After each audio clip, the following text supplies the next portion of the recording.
waktu persiapan Liga 3 Nasional saya Zoom meeting juga sebagai anggota untuk mengikuti Liga 3 ini.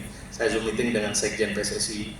Nah di situ juga dibuatkan dalam regulasi bahwa yang boleh mengikuti Liga 3 adalah liga regional yang terakhir itu di Rotendao, ya pernah dengar gitu ya, pemain-pemain yang terregistrasi di Rotendao saja yang boleh ikut Liga 3 Nasional. Karena kita ini kan selama 1 tahun kemarin Liga 3 tidak bergulir karena ada Covid, makanya kali ini pesertanya lebih banyak, sekitar 80, karena mungkin digabungkan dengan yang tahun yang lalu dengan tahun ini sehingga jumlah pesertanya jadi banyak.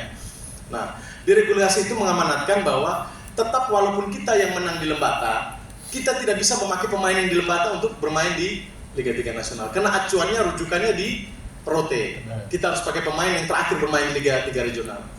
Nah di Rote ini kita tahu posisi Persija itu seperti apa, lemah sekali ya. Lemah sekali. Kita tidak mungkin lah memain di Bandung dengan pemain yang ini, tidak mungkin. Jadi kita mencoba untuk mencari tahu regulasinya seperti apa. Jadi dijelaskan waktu Zoom meeting itu bahwa Sekjen PSSI berbicara begini. Kami memberi kesempatan kepada klub-klub yang bisa juara di edisi sebelumnya, ya, untuk bisa menambah sisa dari anggota yang dia daftar. Contoh, kemarin Persija registrasi cuma 24 di Rote. Jadi di kuota Liga 3 Nasional itu kita bisa genapkan jadi 30. Jadi kita bisa menambah 6 orang lagi atau 7 orang. Jadi tambah. Dan juga klub peserta boleh diperkenankan untuk mengganti, contoh ada 10 orang, mungkin 5 orang yang sudah cedera atau tidak bisa main lagi, kita bisa ganti dengan yang baru. Bisa kita ganti dengan pemain baru, tetapi dengan catatan pemain-pemain itu masih dalam regional Liga 3 yang ada di wilayah tersebut, yang ada di NTT. Tidak boleh ambil yang dari Jawa, tidak boleh ambil dari Mugi, tidak boleh ambil yang dari Jawa. Nah seperti inilah. Jadi ini pemain-pemain yang ada ini kenapa kita disebut dengan pemain prapon, karena mungkin mereka ini pemain terbaik di posisinya untuk umur 23. Anak-anak ini adalah umur terbaik karena mereka ini juara PON kita, yang juara prapon, juara 1 prapon, lolos tanpa diberita-beri mereka ini yang bawa NTT untuk nanti main di PON. Dan mereka ini adalah mungkin program lanjutan dari Asprov PSSI NTT. Kebetulan juga saya juga pengurus Asprov, maka saya minta Liga 3 ini sebagai ajang pemanasan mereka untuk bersiap berlaga di PON. Mereka ini putra-putra terbaik semua ini. Kalau mau kita bicara U23 di NTT, mereka ini sudah yang paling baik.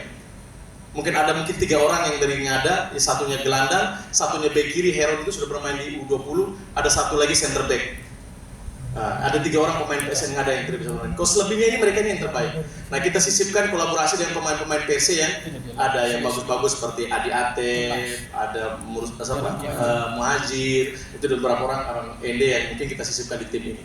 Jadi nanti seperti apa komposisinya mungkin nanti pelatih yang lebih tahu nanti ketika di lapangan. Kalau kita memaksakan bermain dengan tim yang kita bermain di Rote, saya rasa tidak mungkin lah, kita jauh-jauh, anggarannya juga besar. Ini juga menjadi kendala kita kalau kita mau bermain, targetnya kita kalau hanya untuk mengikuti saja ya mending kita terus jalan. Tapi karena kita memang mau target untuk menang, mungkin ada sedikit catatan yang saya mungkin bisa sampaikan teman-teman media yang saya tidak pernah cerita di orang, ini coba dicatat baik-baik. Waktu bermain Piala Asia kemarin, Vietnam lawan Indonesia main di Jakarta, saya nonton langsung live di Jakarta. Saya sebelum nonton langsung di FX Sudirman, saya bertemu dengan Direktur Kompetisi PSSI, saya ketemu dengan Sekjen PSSI, saya juga ketemu dengan sekretaris daripada Wakil Ketua PSSI, Ibu Ratu Tisa. Saya berbicara, jujur ini bukan saya omong tinggi dan karang, tidak, saya berbicara langsung dengan mereka. Saya sampaikan bahwa Persija akan ikut di Liga 3.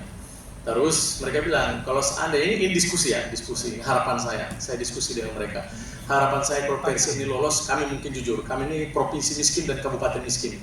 Tidak mungkin membiayai klub Persija untuk bermain di Divisi 2. Karena kalau Divisi 2 ini kan sudah terbebas dari APBD, tidak boleh lagi sentuhan dari APBD daerah. Dia murni harus badan usaha seperti Persib Bandung itu. Dia harus buat PT sendiri, manajemen sendiri. Dan mungkin saya rasa ini merupakan kesusahan buat kita dan kita akan susah mencari anggaran.